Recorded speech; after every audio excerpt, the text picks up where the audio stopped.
আজকের special menu আমাদের mango chicken. তার জন্য উপকরণগুলো আমরা রেখে দিয়েছি। আলুটাকে প্রথমে লাল লাল করে ভেজে নিয়েছি। নিয়ে নেওয়ার সাথে এখানে আছে আমটাকে কেটে হলুদের মধ্যে ভিজিয়ে রাখা আছে। আর আছে আমাদের ঘরের প্রয়োজনীয় সোয়াবিন। আর তার সাথে আমরা একটা বাটা দেবো কাঁচা লঙ্কা, জিরে, আদা দিয়ে একটা বাটা হবে এর সাথে। আর এরপরে হবে আমাদের এরপর আরেকটা আইটেম আসছে। প্রথমে আমরা পেঁয়াজটাকে ভালো করে ভেজে নিয়েছি। ভেজে নেওয়ার পর টমেটো দেওয়া হয়েছে। টমেটো দেওয়ার পর এখানে দেওয়া আছে রসুন। এই রসুনের পরে আমরা দেব মাংস। এবার আমরা মশলাটা কষে যাওয়ার পরে মাংসটাকে ভালো করে ধুয়ে মাংসটাকে আমরা এবার ভালো করে নাড়াবো। নাড়িয়ে এটাকে অনেকক্ষণ ধরে কষতে হবে। মাংস যে জলটা আছে সেই জলটা মাংস থেকে বেরোবে।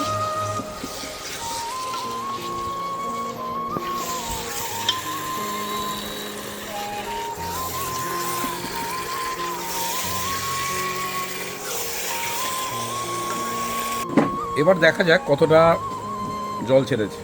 আমরা কিন্তু এর মধ্যে ইতিমধ্যে সোয়াবিনগুলোকে দিয়ে দিয়েছি। এই সোয়াবিনগুলো খেতে লাগবে ঠিক মাংসের মতো। আপনারা বাড়িতে একবার ট্রাই করে দেখবেন। যে কোনো মাংস কষানোর সময় একটা সোয়াবিন দিয়ে দেবেন। এই সোয়াবিনের টেস্ট এবং মাংসের টেস্ট একই রকম লাগবে।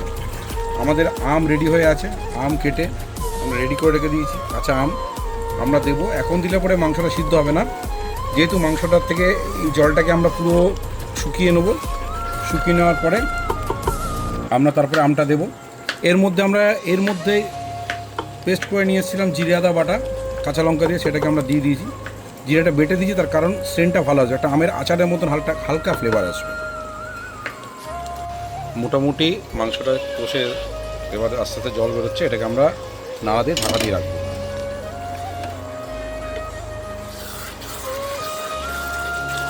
খুব হালকা স্টিমে দিয়েছি, নাহলে জলটা বেরোবে না। হালকা স্টিমে দেওয়ার পরে দেখুন 800 দিয়ে রেখেছি। এবার এর থেকে জলটা বেরোবে। এই জলটাকে আমরা পুরো শুকিয়ে দেবো। তারপরে আমরা পরবর্তী মশলায় আবার যাব। এইমাত্র আমরা আমগুলোকে দিলাম। একটু জল দেওয়ার পরে আমগুলোকে দিয়েছি। দিয়ে এবার হালকা স্টিমে নাড়িয়ে দেবো। আমটাও সিদ্ধ হবে। আর মাংস কিন্তু খুব বেশি আর সিদ্ধ হবে না, তার কারণ হচ্ছে যেহেতু টক করবে তো সুতরাং এটা হবে না। আর এটাকে বেশিক্ষণ ঢাকা দিয়ে রাখতে হবে। ঢাকা করলে হবে না, কারণ সেন্টটা বেরিয়ে যাবে। মাংসের মধ্যে আমের যে সেন্টটা, সেই স্মেলটা থাকবে। এরপরে আমরা শুধু লাস্টে গোটা কাঁচা লঙ্কার উপর দিয়ে দেবো।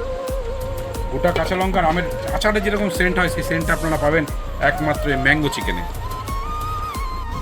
একদম আমরা শেষ পর্যায়ে পৌঁছে গেছি ম্যাঙ্গো চিকেনে। আমাদের আমগুলো প্রায় গলে গেছে, একটা সুন্দর সেন্ট বেরিয়েছে আমের। এখন আমরা এই গোটা কাঁচা লঙ্কাগুলো দিলাম, দিয়ে এটাকে ঢেকে রেখে দেবো। আমাদের রান্না কমপ্লিট। ওপর দিয়ে তেল বেরিয়ে যাবে।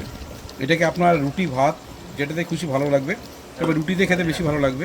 একটু হালকা টক একটু আমের ফ্লেভার আসবে, গন্ধ।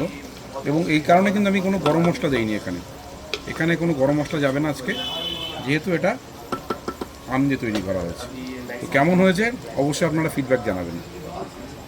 কমপ্লিট। দেখুন ম্যাঙ্গো চিকেনটা কীরকম হয়েছে। এটাকে আমরা রুটি দিয়ে খাবো, সেই মতন প্লেট তৈরি। তো আজকে স্পেশাল ম্যাঙ্গো চিকেন দেখতে পাচ্ছেন বন্ধুরা কীরকম দেখতে হয়েছে। সুন্দর, বেশ একটা রসালো ব্যাপার, কিন্তু সাথে আমের গন্ধ। এই গরমের মধ্যে দারুণ লাগছে। কিন্তু যাই বলুন, একটু মাংস একটু ঝোল নিয়ে